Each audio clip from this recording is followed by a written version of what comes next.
Eh bien, on reprend les vidéos donc, et bah voilà, vous allez vous dire, j'ai pas monté ça avec vous, c'est ce que j'avais dit, que je ferais ou pas, je sais plus. Bon, enfin bref. J'ai tout monté le diff central parce que c'était un peu. C'est un peu long et franchement, voilà, c'est beaucoup de temps, je regarde les mesures, machin. Donc bon. Sinon, qu'est-ce qu'il y avait de particulier? Bon, eux, ils donnent une mesure pour les. Voilà, donc qui part de ici, à la tête de vis. Donc qui est de. On regarde. De 17,3 mm. Donc, vous voyez le truc. Voilà, pour régler le jeu des plaquettes de frein. Moi, je le fais à l'œil. Enfin, je me souviens de comment je l'ai réglé. Par rapport à ma manière de gérer les freins. Enfin bref, ça me va très bien. Je le fais à l'œil. Puis de toute façon, avec leur papier qui donne, là, c'est pas évident. L'idéal, c'est d'avoir un petit pied à coulisse type électronique ou micromètre si vous avez, ça peut aller. Voilà. Sinon, qu'est-ce qu'il y a d'autre? Pas se planter sur support filtre à air, parce qu'il y en a deux. Il y a ceux pour les anciens MP9 et les nouveaux.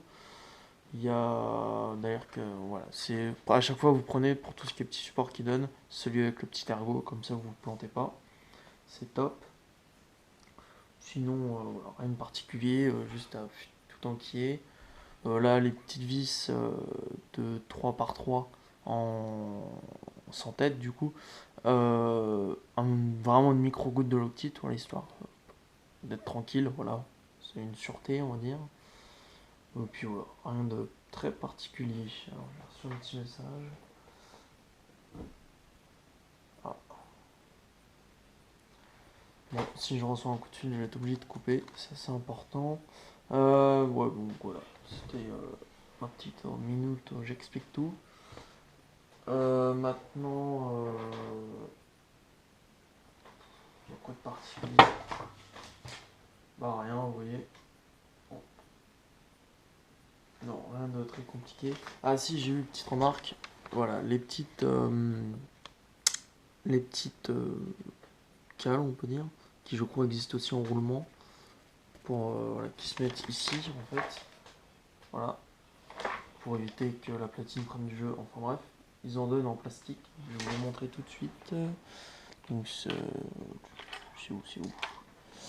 C'est où? Ah voilà. Alors que je dise pas de bêtises, oui, c'est bien ça. Voilà, c'est ces cales-là. Épaulement.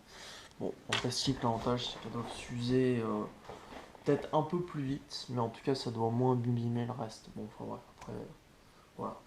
Ça dépanne toujours. Mais bon, ça peut toujours être bien. Il me semble qu'elles existent sous forme de roulement épaulé. Il me semble que j'en avais. Je les ai jamais monté parce que sur le RTR, j'avais la platine si vous voulez, mais j'avais pas la place pour mettre l'épaulement. Enfin, c'était usiné de façon à ce que j'ai directement par flyby. Enfin bref. Allez, sur ce, on attaque. Voilà, je prépare ce qu'il faut pour monter les amortisseurs parce qu'on en est là du coup.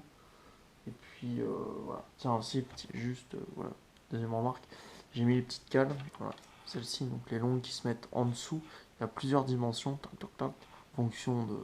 Voilà, pour rehausser un petit peu, et puis surtout pour. Si vous mettez des couronnes avec plus dedans, pour pas que ça sorte du châssis.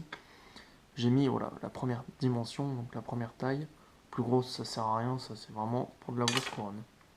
Allez, hop, go les amortisseurs. Je prépare tout.